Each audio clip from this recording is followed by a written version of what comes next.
сәлеметсіңдер ме балалар, бүгін 21-ші сабақты талқылаймыз. Сабағымыздың тақырыбы жақсы мен жаманды білемін. Қыстырма сөздер. 9-шы жаттығу. Кестедегі сөйлемдерді оқып, оларды өзара салыстыр.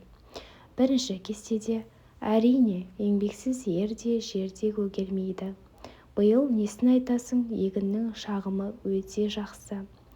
Меніңше бұл өте мықты адам. Мүмкін сіз оған көмектесерсіз. Яғни бізде бірінші қатарда қыстырма сөздер бар. Ал екінші сызбада жай сөйлемдер.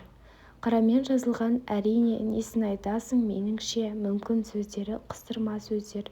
Олар сөйлемдегі негізгі ойға қосымша сөйлеушінің пікірін, сенімін, жорамалын, бағасын білдіреді. Мысал келтіретін болсақ, әрине, сенімділік білдіреді. Несін айтасың, мақтау, ризашылықты білдіреді.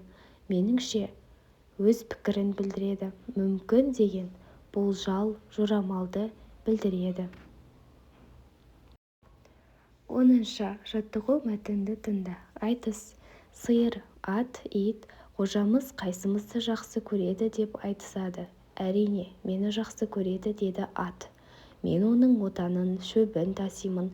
Қожаның өзі мініп керек жерлеріне барады.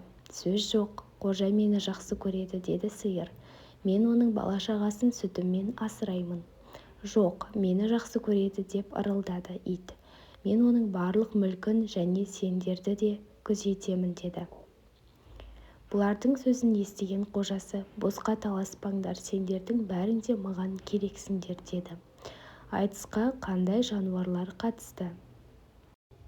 Сиыр, ат, ит қатысты. Екінші сұрақ. Жануарлар не туралы айтысты? Қожаның кімді жақсы көретіндігі туралы айтысты. Қожасының айтқанымен келісесің бе? Әрине, келісемін. Мәтіндегі қарамен берілген сөздерге назар аудар. Сөз жоқ, әрине сөздері, яғни бұлар қыстырма сөздер. Келесі 11-ші жаттығу. Сөйлемдерді қатесіз көшіріп жаз. Бірінші, әрине мені жақсы көреді, деді ат. Сөз жоқ, қожа мені жақсы көреді, деді сиыр. Екінші сөйлем. Осының бәрін ол, әрине, жалғыз өзі істей алмайды. Қыстырма сөздерді тауып, олардың тыныс белгісіне назар аудар. Қыстырма сөздің тыныс белгісі қалай қойылатынын өзің тұжырымда.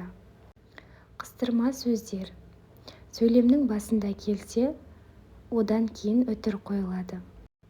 Ал сөйлемнің ортасында келсе, екі жағынан үтір қойылады. Ал сөйлемнің соңында келсе, сол қыстырма сөздің алдында үтір қойылады.